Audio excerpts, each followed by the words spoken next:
Quiet at the back, please. Congratulations, Scott. Is that exactly how you wanted it? Yeah, definitely. It was a clinical performance and it was exactly where we needed to go.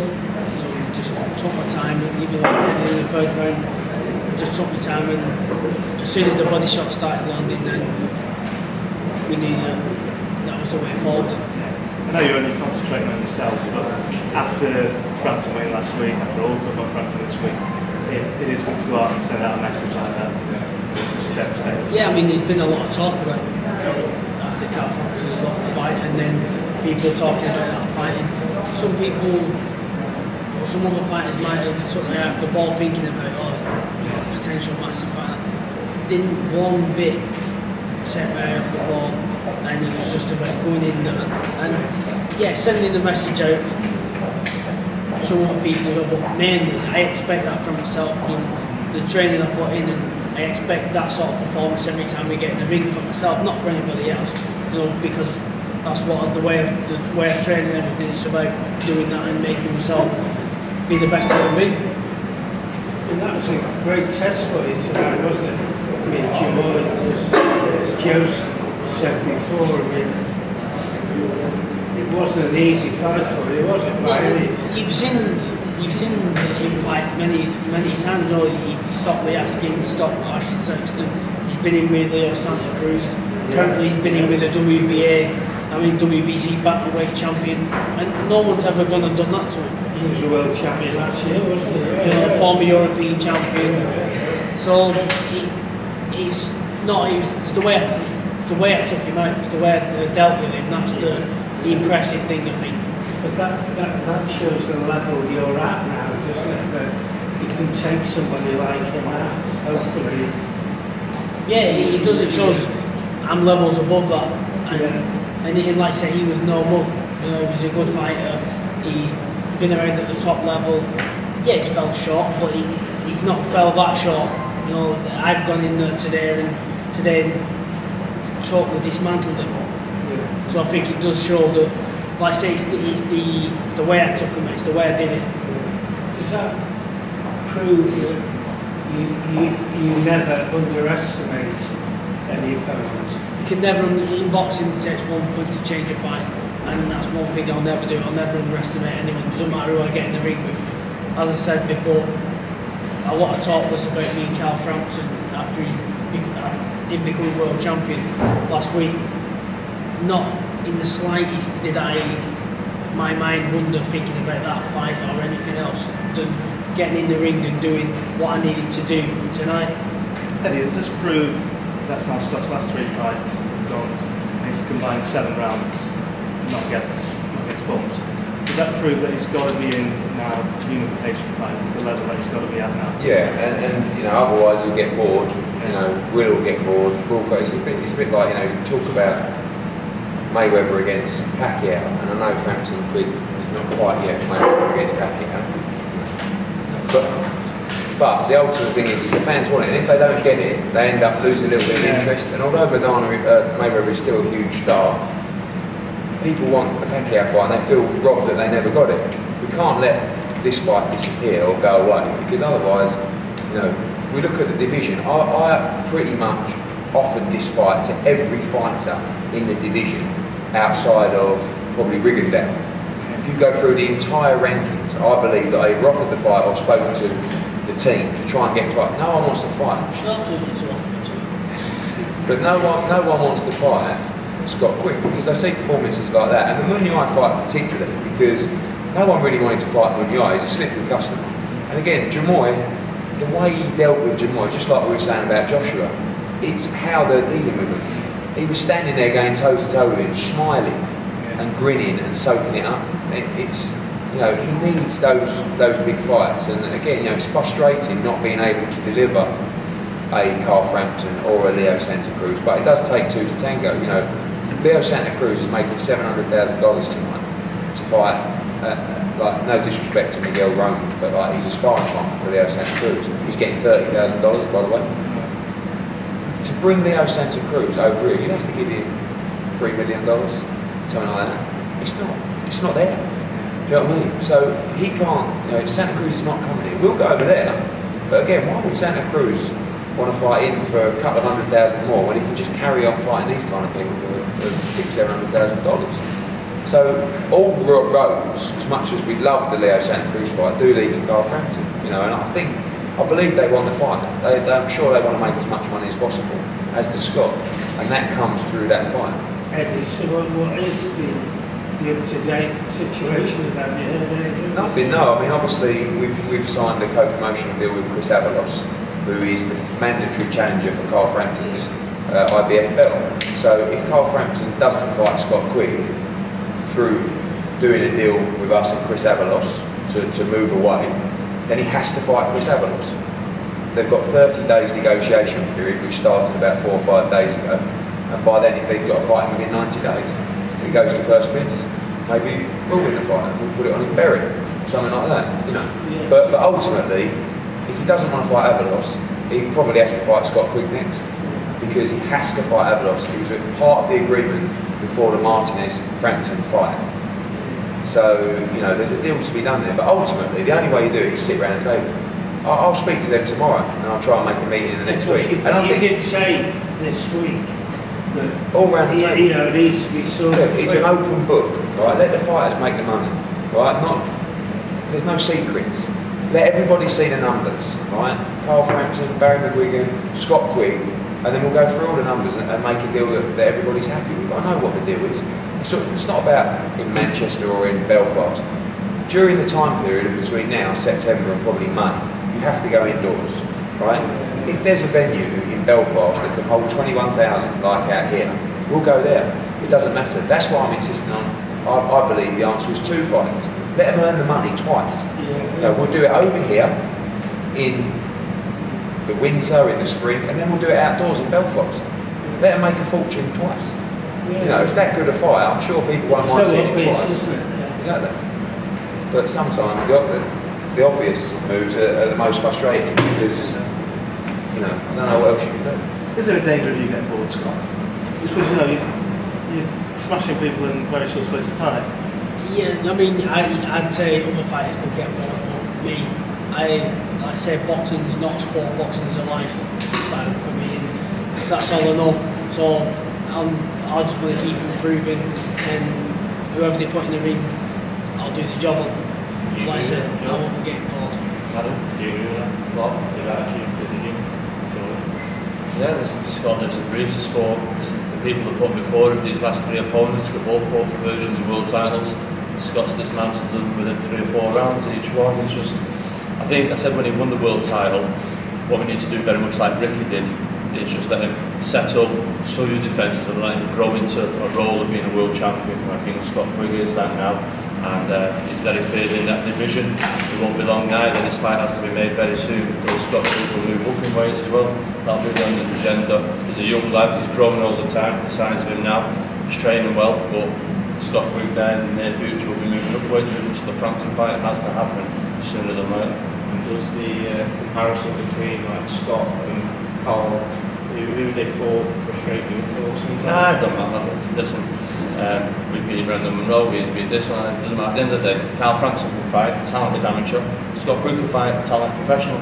And on the night, I've always insisted, my guy's got to come out. I know Barry says his guy's the real deal, and that's what makes it a great fight. I'm sure there'll be great banter back and forth by the time the bell goes. But listen, Carl Frampton, as good as he is, he couldn't beat the guy that he'd already beat any better than he'd already done. In America, he gets slated for that, although he got great praise. He knocked him out tonight, but then he took him on points. Keeper Martinez won't live 6-7 rounds of this fella. Scott Quigg would absolutely knock him out clean.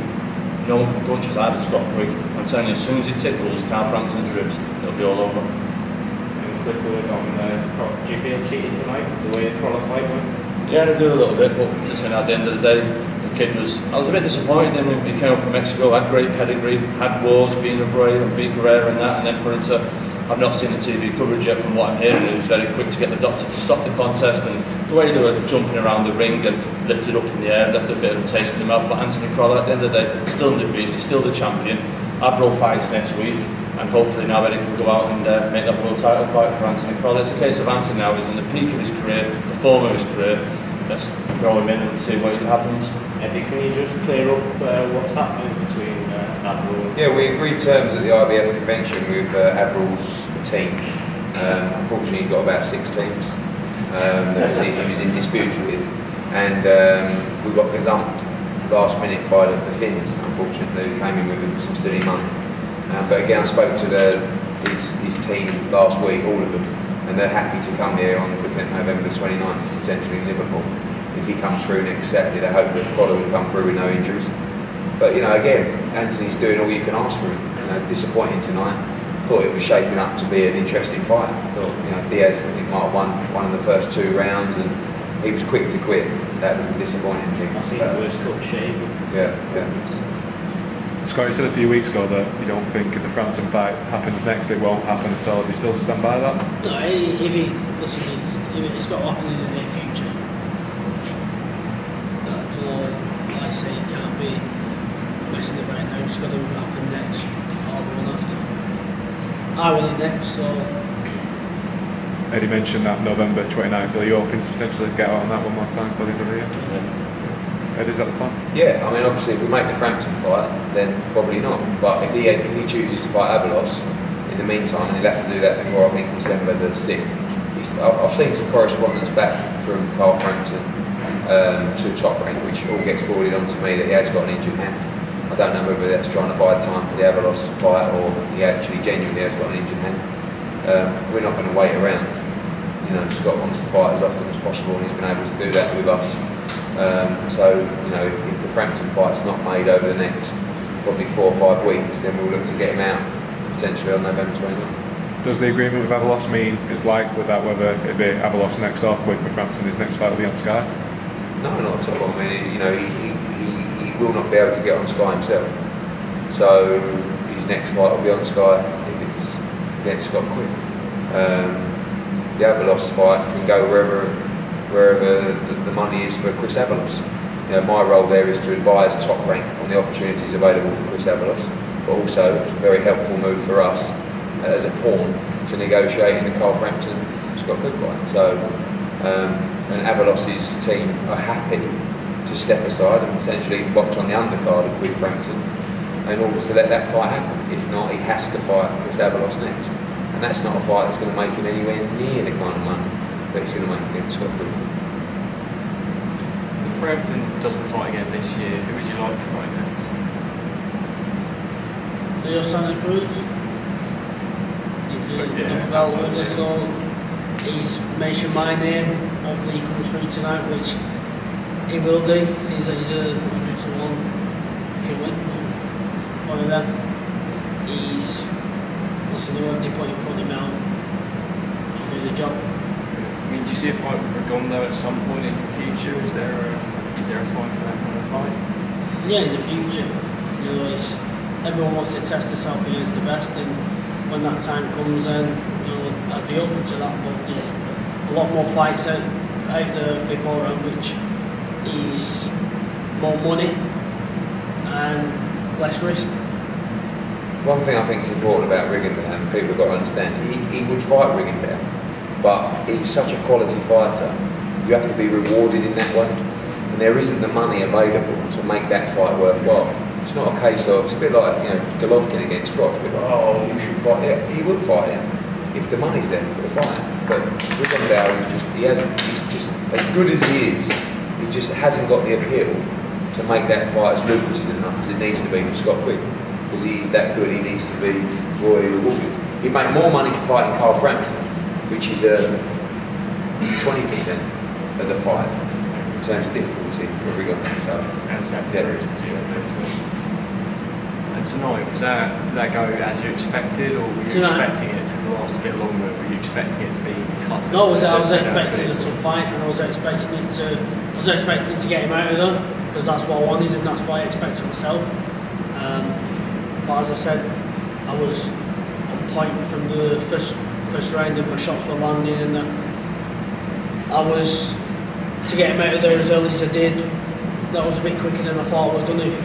Well, the body shot that landed would have kept any super bad and featherweight down if that lands on him. Did he trouble you with anything?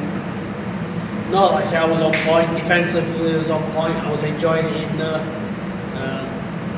And then I say I was grinning in the second round because he was coming out, trying to give it a go. That's what I wanted, and he was playing right into my hands. When you came in at short notice, how did you have to change your training camp? What did you have to change for tonight? You just got to focus on yourself. You know, it's happened before when Monday come in, and you've just got to focus on yourself. You can only control what you can control. So as long as I'm 150% ready, whoever they put in the opposite corner on the night, then I'll be fine. That's the way I look at it, and that's the way I focus. Because otherwise, if you start letting it affect you, then you're gonna struggle to come up with a game plan. I always have trust in Joe, what he's gonna say to me and the tactics that he's gonna come up with. I'll just follow straight away because I believe in him, and that's what I do. You must be getting to enjoy fighting in this arena. Listen, I enjoy. This is all I do. This is what I do, and I want to do this for the rest of my life. And walking out in front of thousands of people and doing something you enjoy doing. That's why I lived a life. You don't take it for granted, and that's why, like I said, I lived a life and I practice to be the best I can be. Eddie, with Crolla, you said because it didn't seem to you the doctor was consulted, you felt it should have been a victory for Anthony. Is there any potential opportunity to appeal the decision? Or? I don't think it matters. I mean, obviously it'd be nice to get the win. A technical draw is a technical draw. People know why it's happening. It's not like it affects the profile or the position of the fighter. I just felt that the cut wasn't that bad. I spoke to the ref, I spoke to the British Boxing Board of Control, and confirmed the doctor stopped the fight. Right. So therefore it has to be a technical draw. Personally, I don't think the doctor should have stopped the fight, and I think the fighter quit. Therefore it should have been a win for Anthony Crolla. But everybody saw what happened. It was a clash of heads, so it's not detrimental to Anthony's career. Again, I'll speak to the board again, but they confirmed that the doctor stopped the fight after the cut. As did you had incredible technical draw. Yeah, very good. Alright guys, thank you very much for coming. Cheers.